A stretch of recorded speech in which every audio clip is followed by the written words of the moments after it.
DJa. Den drömmen slog in. Jag drömde om att kunna göra musik. Det har slagit in. Och sen har jag drömt om att ha haft skivbolag och det har slagit in. Jag har drömt om att få åka utomlands och spela. Det har slagit in. Att kunna jobba med musik överlag liksom. Och det gör jag ju nu. Det började med att jag och några kompisar skulle arrangera en fest.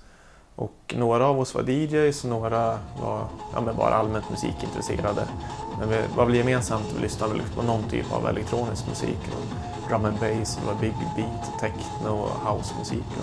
Så den där festen som vi arrangerade blev liksom en startpunkt på arrangörsförening som hette Adrumdrum. Som fortsatte i ganska många år och gjorde liksom mer och mer arrangemang.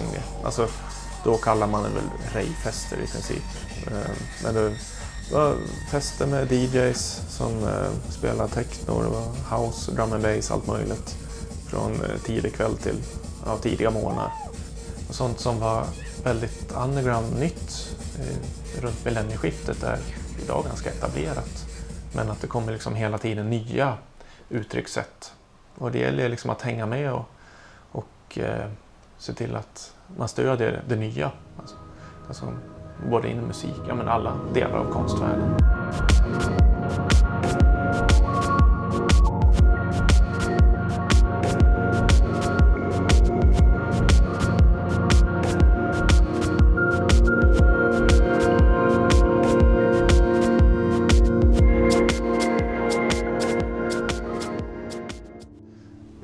Gävles elektronika eller ljudkonst eller klubbhistoria började långt innan jag själv blev aktiv.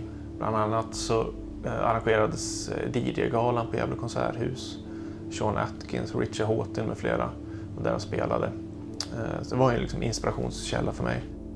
Så att vi liksom bara klev in i den världen och fortsatte. Likadant som idag att det är flera andra som är aktiva också. Så, och jag vet inte riktigt varför det har kommit så att det är så många just här i Gävle. Om det är liksom en slags dominoeffekt att man hjälper varandra och blir inspirerade. Eller om det finns några konkreta saker som har hänt som gör att vi är där idag. I Gävle så har vi 5 stycken arrangörsföreningar som jobbar med någon typ av elektronisk musik eller konstmusik. Dels är IDKA som arrangör och sen IDKA har en användarförening som heter FIA. Sandvikens konsthall arrangerar saker. Vi har Moneo. Vi har en förening som heter Sinombra som gör bland annat synt och motion under sommaren. Och Lamour. Alltså det är också en förening som gör Pushfestivalen och alla andra klubbar. Så de 5 eller 6 föreningar gör alltså kontinuerliga arrangemang varje år. Gillar man konstmusik så då vet man var man ska bo någonstans. We have another guest, Eva Bauern, welcome. Hello. Where are you from? I'm originally from Poland, but I live in the UK currently. You will enter the stage tomorrow as well. What can we expect from you? I guess it's going to be a set of my newest stuff, which is mostly unreleased. Push-festivalen det var 6 år sedan vi startade den, tror jag att det var. Och då vi skulle samla resurserna som fanns i den här stan och de internationella samarbeten vi hade vid den tiden. Så vi hade mycket fokus på just att internationella i början. Och i och med att vi är så många som är aktiva här i Gävle, alltså som musiker själva, så det var en festival för oss och för våra samarbetspartner i Sverige och för våra kontakter utomlands. I bästa världar tänka sig att festivalen har bidragit en liten del till att få människor att utvecklas ännu mer. Just för att vi ger dem fria händer och det är oftast då det brukar bli som allra bäst. Och gör de det i ett sammanhang där det finns publik för allt perfekt ljud och ljus så kan man få artisterna utvecklas ganska mycket. Och jag tror till och med även om ni inte skulle gilla musiken så skulle det omöjligt inte kunna gilla konserterna för att det är en sån massiv upplevelse.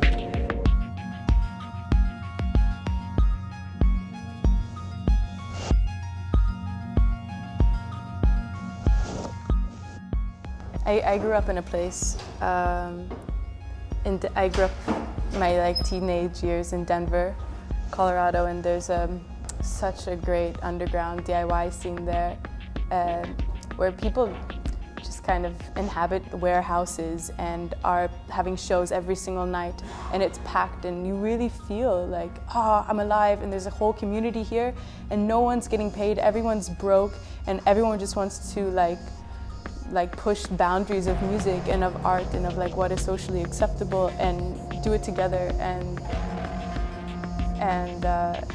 that's an incredible feeling.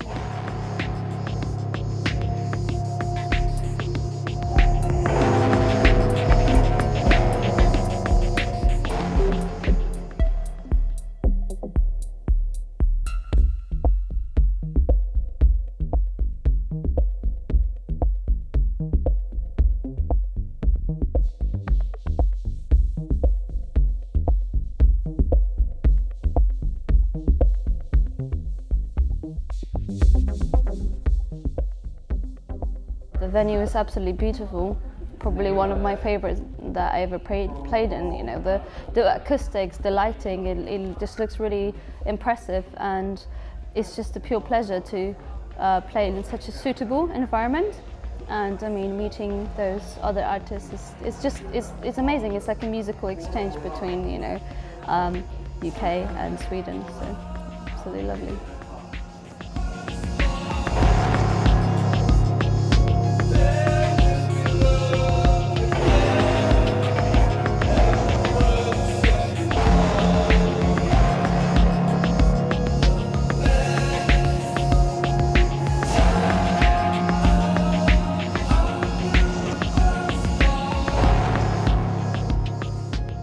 Musikscenen har varit stor och stark, och det är massor av musik härifrån som har kommit ut i världen och massor av musiker som har blivit världsstjärnor ifrån den här regionen. Så det känns som att vi har en förmåga som är lite speciell. Så där, liksom att den här festivalen också har, om man tittar på andra festivaler i Sverige och även i Europa, vilket jag har rätt stor erfarenhet av för att jag åker runt mycket, så tycker jag att vi landar på ett väldigt speciellt ställe, och kanske mer.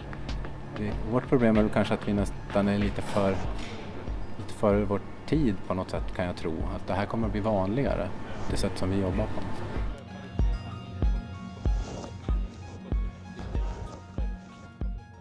Det som kännetecknar scenen kan nog vara att vi är ganska breda i våra uttryck. Att vi gör någonting som... Vi hänger ihop på ett sätt, men vi är ganska unika i det vi gör. Och vi låter oss vara unika. Framförallt liksom genremässigt. Att, men till exempel, skulle det vara drum and bass producent, så finns det inte 20-30 drum and bass producenter, men det finns 20-30 andra som gör andra genrer inom elektronisk musik. Och vi samarbetar liksom över gränserna mer. Och vi delar liksom inte upp så mycket vad som är vad. Och varken liksom konstmusik, även liksom den akademiska musiken samsas med liksom mer elektronika, mer DJ-baserad musik.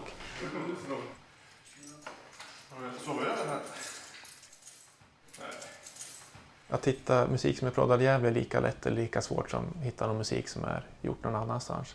Men däremot så, i alla fall med mitt eget skivbolag, så vill jag ju ta plats och synas nationellt och internationellt. Och det har vi lyckats till en viss del, och till viss del har jag alltså väldigt mycket kvar att göra också.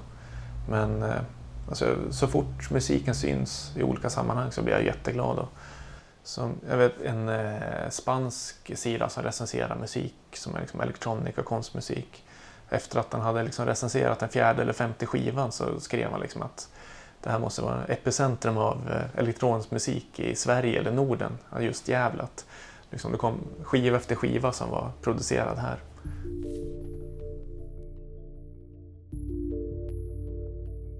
De som gör musik lägger upp den och inte gör någonting mer med den. Då kommer det inte hända så mycket. Då kommer det bara drunkna i allt annat som liksom kommer ut. För det görs otroligt mycket musik, och det släpps otroligt mycket musik. Och det är så väldigt mycket musik som är bra, som inte syns också. Men på så vis, om man vänder på det, så finns det ju en fantastisk möjlighet att hitta bra musik om man letar och gräver själv också. Att finnas på samma forum som andra människor och liksom leta reda på musik som inte når ut så långt. Folk som inte är så bra på att promota sin musik. Och det gör ju att man kan hitta ganska unika låtar mer än att kolla på topplistorna. Det tycker jag är ganska tråkigt. Det görs ganska lätt för sig att kolla på topplistan. Och jag tror publiken inte får någon vidare upplevelse av det heller. På sin höjd så kan de bli liksom nöjd med att det var musik som var bra. Men det handlar om att bjuda på det lilla extra. Liksom att krydda till sina DJ-spelningar med de här unika låtarna. Det kan ju vara både originallåtar som är fantastiska eller remixar, bootlegs, mashups. Min egen karriär så jag är nöjd med där jag är, men jag vill fortsätta att få lite större spelningar och lite fler spelningar och lite mer spelningar utomlands. Och jag är på rätt väg, så det är egentligen bara att fortsätta på den inslagna vägen. Skulle jag tröttna på det så skulle jag tröttnat för länge sedan. Både på DJ-andet och liksom allting, utan jag har hållit på så pass många år ändå, så då skulle jag redan tröttnat. Så har jag inte gjort det nu så kommer jag inte göra det sen heller. Så det är snarare tvärtom, att jag gillar det mer och mer ju mer jag lär mig och ju mer liksom kunskap jag får om liksom allting jag jobbar med. Det blir liksom roligare. Så jag kommer aldrig lägga av.